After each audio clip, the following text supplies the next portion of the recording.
buggering piss is going on here? I have taken over the building. All the doors are locked and my Templar drones are posted throughout the house. You can do nothing but sit in the room waiting for the day of reckoning to come. For a guy called the Man of Sorrows, he sure likes to laugh a lot. Well, thankfully I've got plenty of games and other things to do in this room. Plus, my secret stash.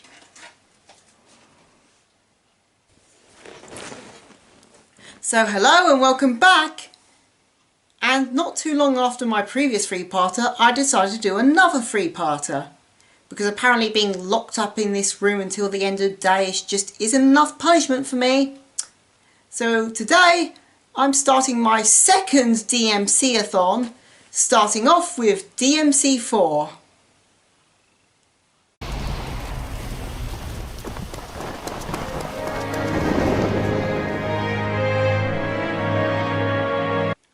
The game starts off in a small religious community that reveres the demon Sparta for his act of turning against his fellow demons in order to protect mankind, and thus so they worship him as their saviour.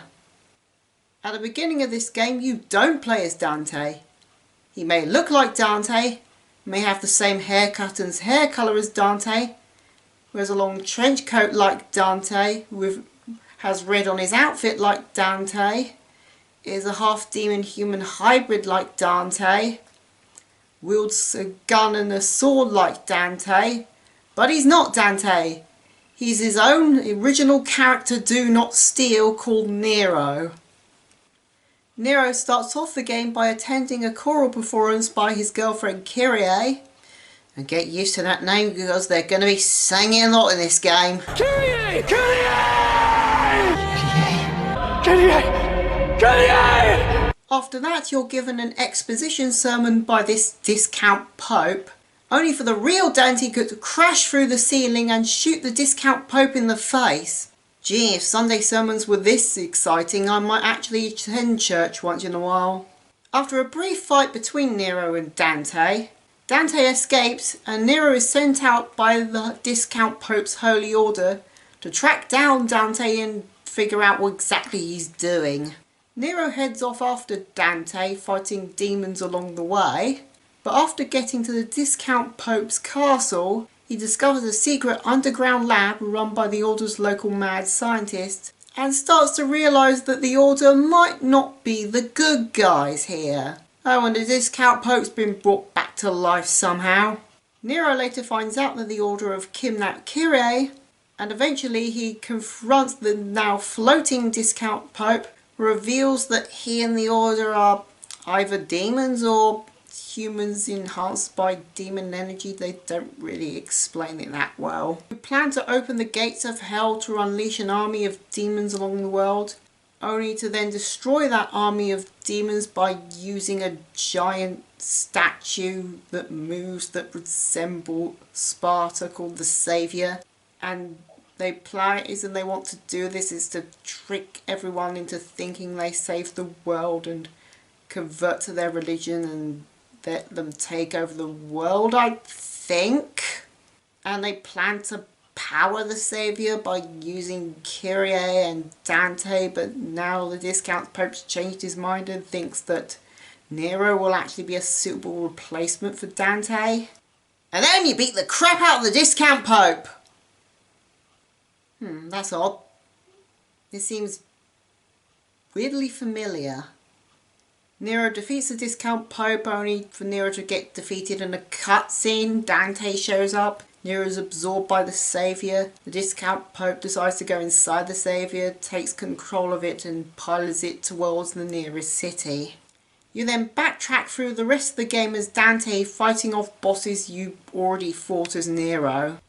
Dante then arrives at the city and has a long and tedious boss fight against the Saviour. He then frees Nero from inside the Saviour, who, after going through a long and tedious dice rolling mini game and fighting the same 4 bosses for the 3rd time, finally defeats and kills the Discount Pope, escapes the Saviour with Kyrie, and you'd think this would be the ending, but nope! The spirit of the Discount Pope takes over the Saviour. Nero has to beat the shit out of the Saviour again. Nero destroys the Saviour and destroys the Discount Pope for real this time. Nero and Kyrie can live happily together. Dante heads off and, well, that's the end.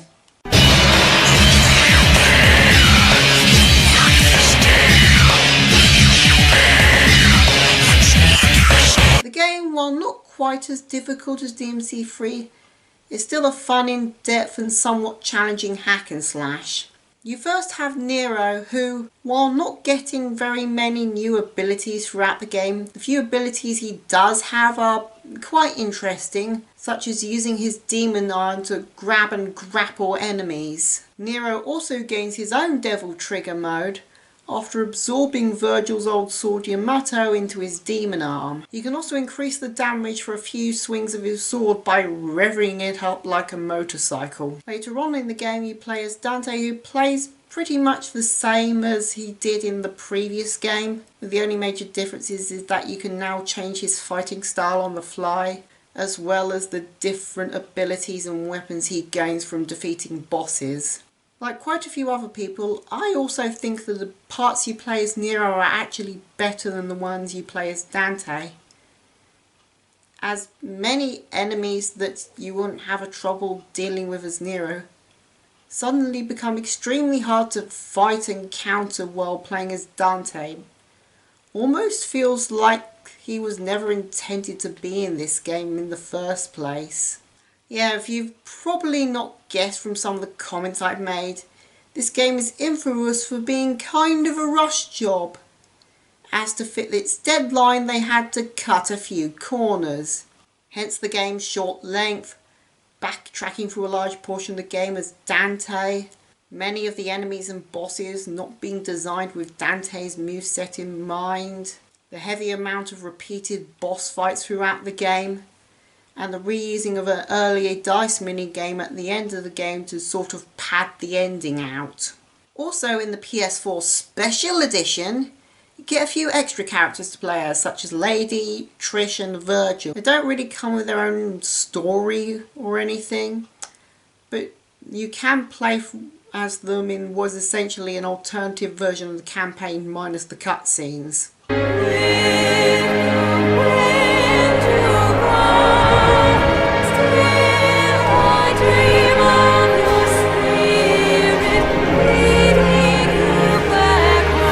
Graphics have ported pretty well for a game that was originally on the PS3, but like the third game, is the soundtrack, more specifically in the music, is where the party's really at.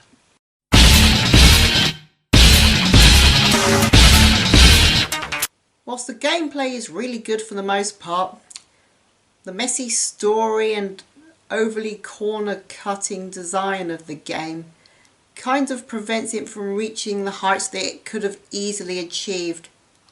Yet despite all of that, I'd still say it's worth giving a go. Well, that's all from me. Tune in next time where we won't be covering DMC5, but instead take a look at a somewhat infamous reboot attempt. This is Chrissy Bill, signing out.